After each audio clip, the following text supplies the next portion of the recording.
Okay, mga kasimanwa, kita na tayo makaroon do pagtambak umano ginakuli ro gapok sa dahil parang ginakot-kot nga inobra ra kunta nga septic tank.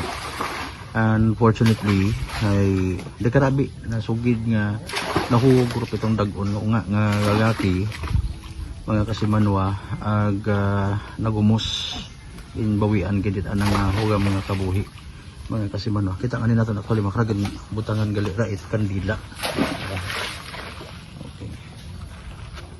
Karena ho nga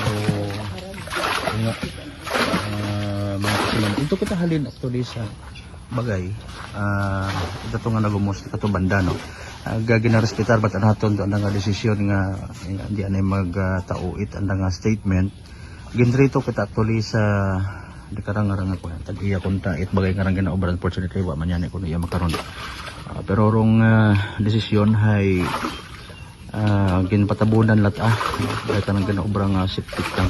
Mga maunot dagom ron boss, munot dagom ro yun.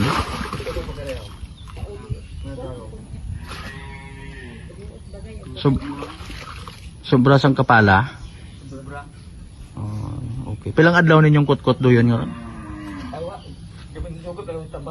Ha? Gauli lat bukod na kamo nagkutkot. Oh, sige. Okay. Nanay na ano ninyo ro pan nga to? Magumos nga to? Apo sa guman ko.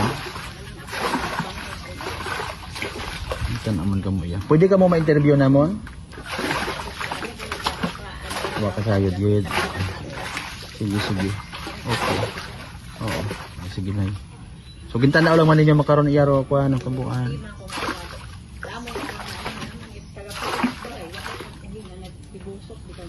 Oo.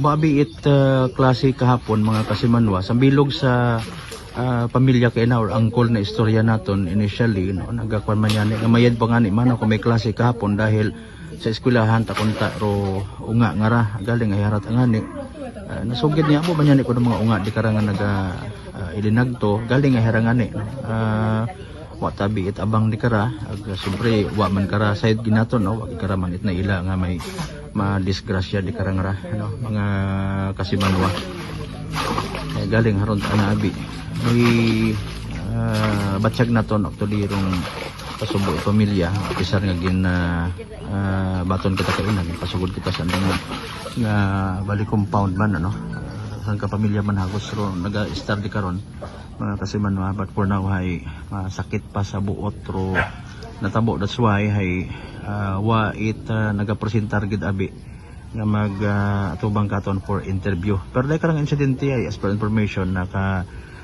record naman sa aton nga Leso Municipal Police Station mga kasimanwa unano galing kararo anda nga maging kasugot sa natabo nga ra hopefully no may andaman niya pag istoryahanay karang madayad ga makabuligan daya karang insidente o natabo nga ra mga kasimanwa.